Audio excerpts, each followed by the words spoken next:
Hello everybody, this is Lilla in Hawaii. I'm finally getting around to showing you some more tricks for dressing one of these dolls.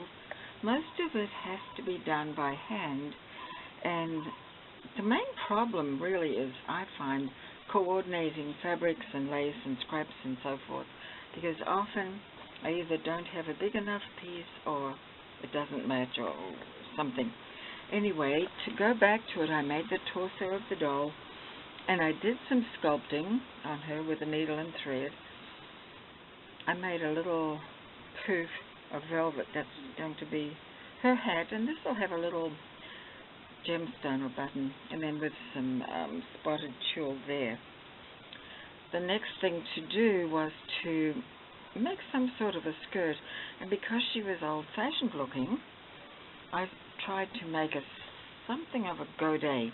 But first of all, I needed this is a long doll, and I needed a long piece down here for the main skirt, just to be the base.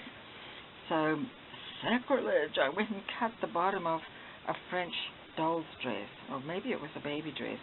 Had the most beautiful linen, very fine linen and gorgeous lace at the bottom. The top of it was a little threadbare, so I just cut it off. Didn't do anything else to it, and then I gathered it and I put it around the waist of the doll, and that was the beginning. The next thing is I took a square of lace, and I think this was probably a square of tablecloth lace. Took a square, put it on point, folded over the top piece, gathered it, and then I sewed that also to the waist. Now the godet actually needs to be sewn just a little bit. This side I've sewn just to keep it in place. So I'm going to go ahead, and this part you can do on the machine. So I'll just go ahead and do that real quick. And I usually make a longer stitch because I may have to pull it out. You never know. So I'm just arranging the fabrics, and hopefully it'll be pretty much hidden. Let's see. Yep, that works for me. So I'm just going to...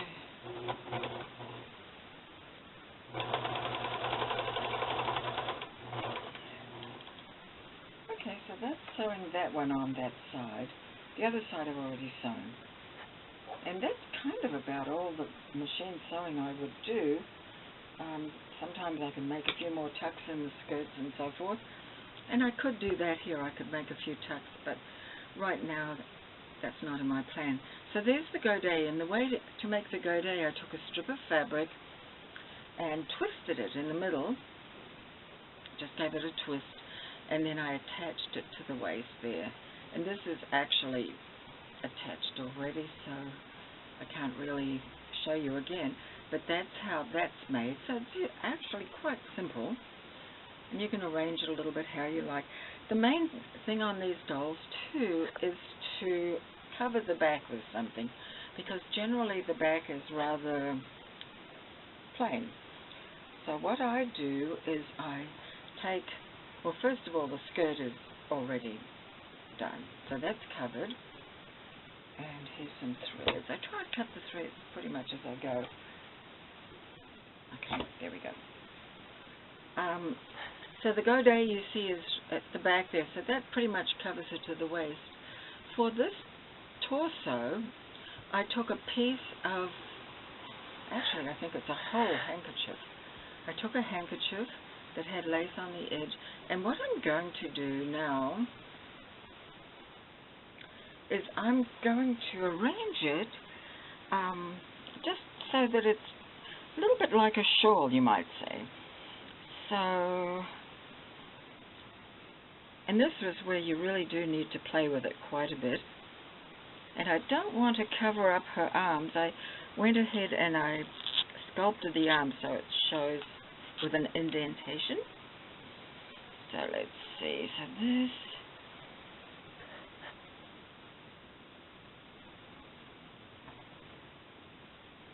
So I could do something like that, and that gives her a little bit of a shawl on that side.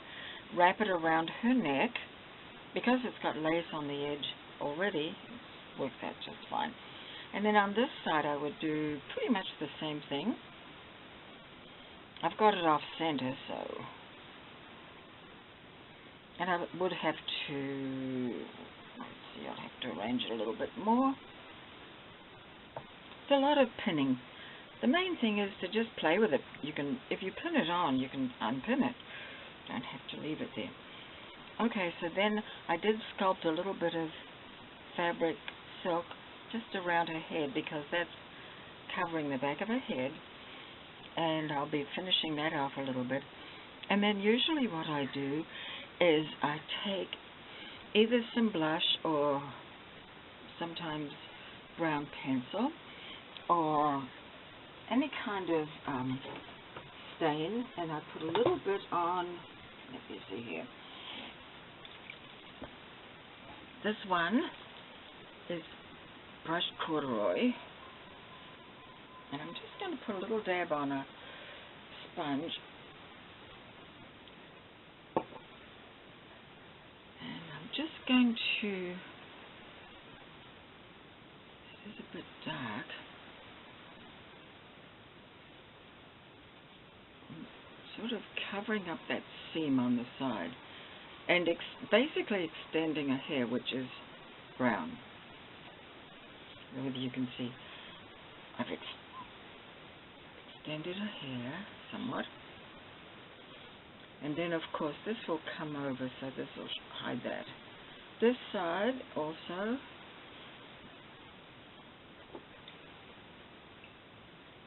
this one needs a little bit as well. You could use a Q-tip for this because it is a little tricky. Uh-oh, that didn't work too well.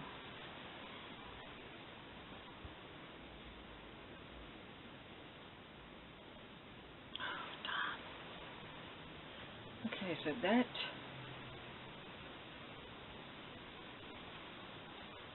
got a little bit on this fabric, so not to worry. When I sew it on more, here we go, put another pin and you won't see it. So that pretty much takes care of all that. Now she has some white showing here, and later on I'll probably take chalk and cover that. Let me see if I can do that real quick to show you. I find that this can be a little bit radical.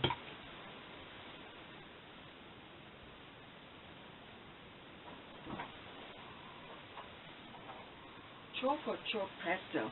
Chalk pastels are absolutely wonderful. I use them a lot, just for all kinds of things.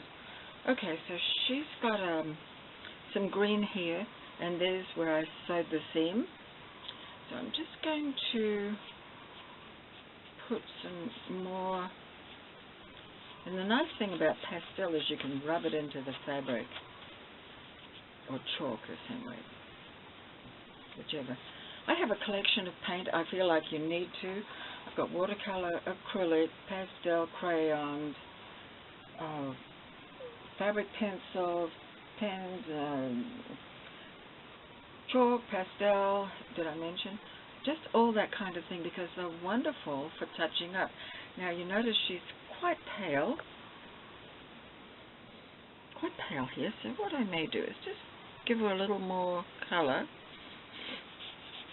there, and maybe a little more color here.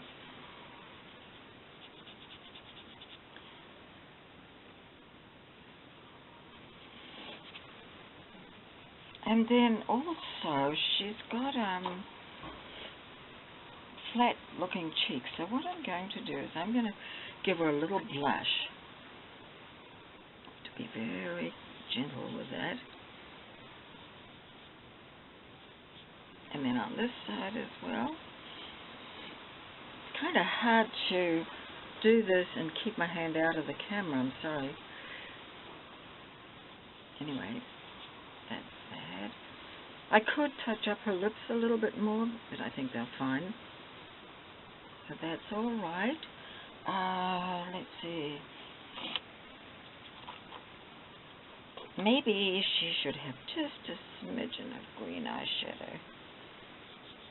just to enhance her face a little bit more.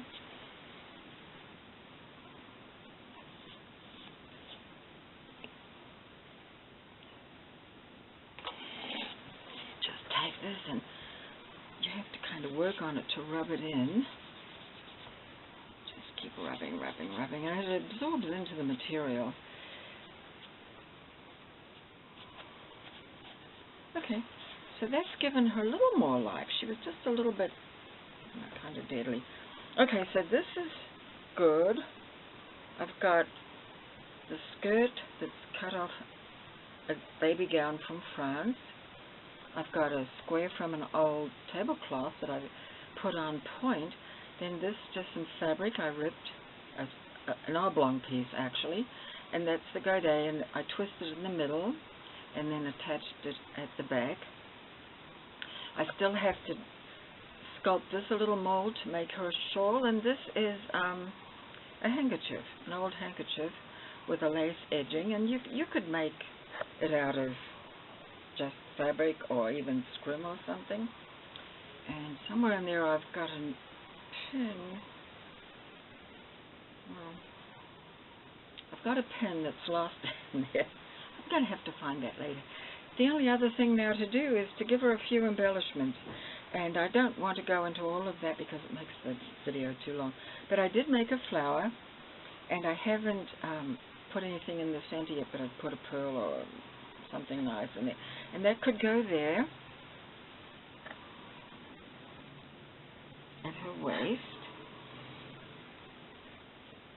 And then also, if I don't like that, I made some of my velvet flowers.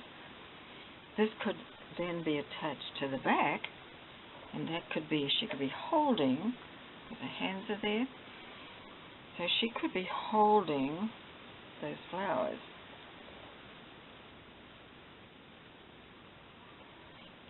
So I hope that gives you some ideas of how you go about dressing a doll. It's a question of pinning and playing and seeing what you've got, using some blush and some color, some pastels or something to just touch it up here and there, and that's all.